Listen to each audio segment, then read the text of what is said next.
क्या चुनाव में इलेक्शन में धर्म के नाम पर वोट मांग सकते हैं? क्या चुनाव आयोग यानी इलेक्शन कमीशन निष्पक्ष है, न्यूट्रल है? क्या चुनाव में आचार संहिता का उल्लंघन हो रहा है? आप ये वीडियो देखिए।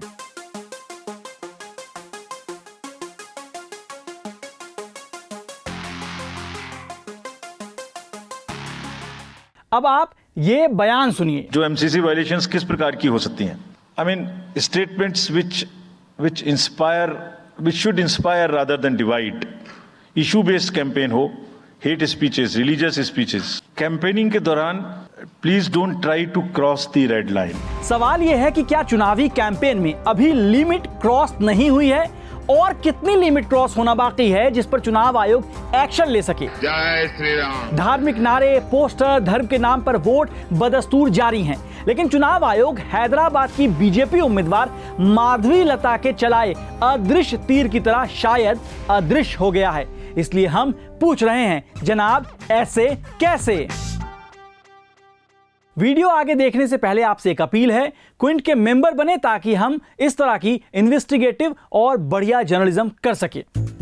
आपकी स्क्रीन पर दो लोग हैं, एक हैदराबाद से बीजेपी उम्मीदवार माधवी लता, दूसरी स्क्रीन पर भारत के मुख्य चुनाव आयुक्त राजीव कुमार, वही जिनकी जिम्मेदारी है कि भारत में ईमानदारी से, ट्रांसपेरेंसी के साथ निष्पक्ष चुनाव हो।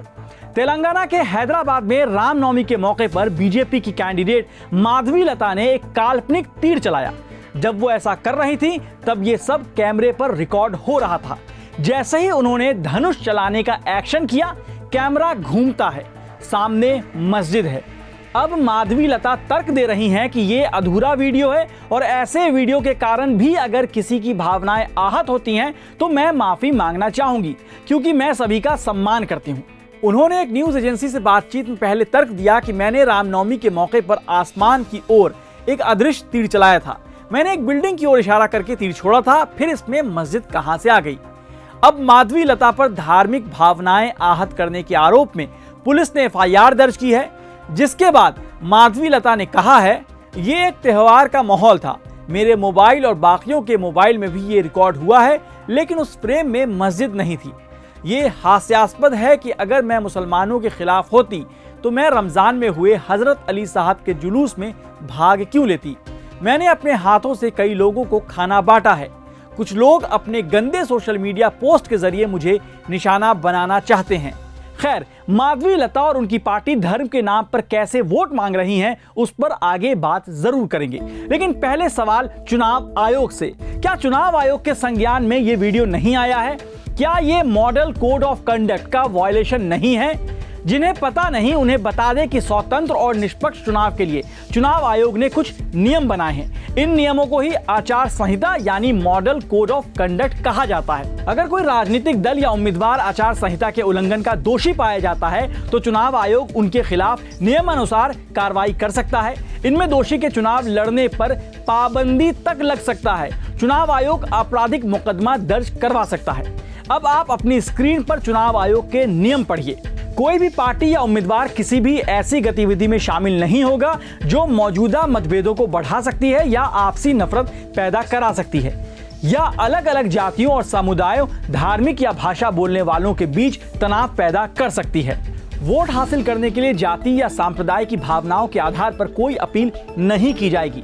मस्जिदों, चर्चों, मंदिरों और पूजा के अन्य स्थानों का चुनाव प्रचार के मंच के रूप में इस्तेमाल नहीं किया जाएगा। अब आप इन पोस्ट को देखें और चुनाव आयोग के गाइडलाइन को याद करें जो अभी आपके स्क्रीन पर था। वोट देने जा रहे हैं तो ये जरूर याद रखिएगा, रामलला का मंदिर किसने बनवाया?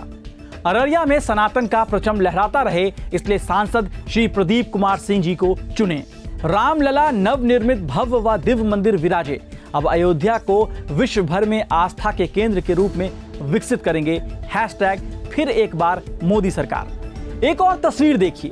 गृह मंत्री अमित शाह अपनी रैली में हिंदुओं के आराध्य राम की तस्वीर दिखा रहे हैं।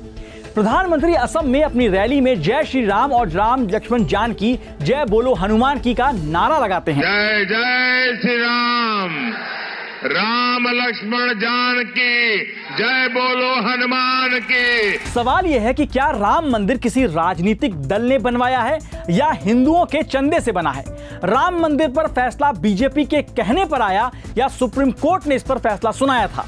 आप ये फोटो देखें, इसमें पीएम मोदी के बैकग्राउंड में केदारनाथ मंदिर की तस्वीर है। क्या यह चुनाव में धर्म का इस्तेमाल नहीं है? कुछ लोग कहेंगे कि राम मंदिर बीजेपी के घोषणा पत्र का हिस्सा था।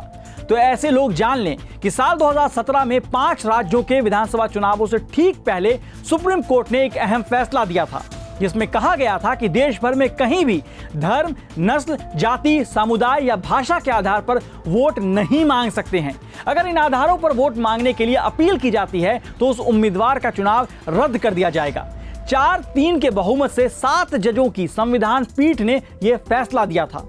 यही नहीं, लोक प्रतिनिधित्व अधिनियम यानी the representation of the people act की धारा 123 के मुताबिक भ्रष्ट आचरण वो है जिसमें एक उम्मीदवार चुनाव जीतने की अपनी संभावनाओं को बेहतर बनाने के लिए कुछ इस प्रकार की गतिविधियों में शामिल हो जाते हैं, जिसके अंतर्गत रिश्वत, अनुचित प्रभाव, झूठी जानकारी और धर्म, नस्ल, जाति, समुदाय या भाषा के आधार पर भारतीय नागरिकों के विभिन्न वर्गों के बीच घृणा, दुश्मनी की भावनाओं को बढ़ावा देना और ऐसी कोशिश में शामिल होना। फिर बार बार रैलियों में, सभाओं में धार्मिक नारे कैसे लग रहे हैं और चुनाव आयोग इस पर खामोश क्यों है? अब ऐसा भी नहीं है कि चुनाव आयोग ने कोई एक्शन नहीं लिया है। चुनाव आयोग का दावा है कि मॉडल कोर्ट की पिछली 1 महीने की अवधि के दौरान अलग अलग राजनीतिक दलों और उम्मीदवारों ने लगभग 200 शिकायतें दर्ज कराई थी, जिनमें से 169 मामलों में कार्रवाई की गई है। चुनाव आयोग ने बताया है कि बीजेपी की शिकायत पर कांग्रेस की प्रवक्ता सुप्रिया श्रीनेत को नोटिस भेजा है। साथ ही चुनाव आयोग ने हेमा मालिनी पर टिप्पणी के लिए कांग्रेस नेता रणदीप सुरजेवाला पर 48 घंटे का प्रचार पर प्रतिबंध लगा दिया था। इसके अलावा बीजेपी के नेताओं पर भी एक्शन हुआ है, जैसे कि डीएमके की शिकायत पर बीजेपी मंत्री शोभा करंदलाजे के खिलाफ रामेश्वर ब्लास्ट कैफे पर झूठे आरोपों के लिए एफआईआर दर्ज की गई। ममता बनर्जी पर आपत्तिजनक टिप्पणी के लिए टीएमसी की शिकायत पर बीजेपी नेता दिलीप घोष को नोटिस भेजा गया। लेकिन अब तक ये नहीं पता चला, ना दिखा कि धर्म के नाम पर वोट मांगने पर क्या एक्शन हुआ। धार्मिक स्थलों की फोटो का इस्तेमाल चुनावी कैंपेन, मंच और प्रचार में धड़ल्ले से हो रहा है, उस पर चुनाव आयोग का क्या कहना है? जब हमने धर्म के आधार पर चुनाव में वोट मांगने को लेकर पूर्व चुनाव आयुक्त एसवाई कुरैशी से बात की तो उन्होंने साफ कहा कि धर्म और जाति के नाम पर वोट मांगना मॉडल कोड ऑफ कंडक्ट और रिप्रेजेंटेशन ऑफ पीपल एक्ट का उल्लंघन है। सवाल वही है कि अगर राजनीतिक दलों ने काम किया है तो फिर उन्हें धर्म का कार्ड खेलने की आखिर जरूरत क्यों है? और अगर वो ऐसा कर ही रहे हैं तो चुनाव आयोग क्या कर रहा है? इसलिए हम पूछ रहे हैं, जनाब ऐसे कैसे?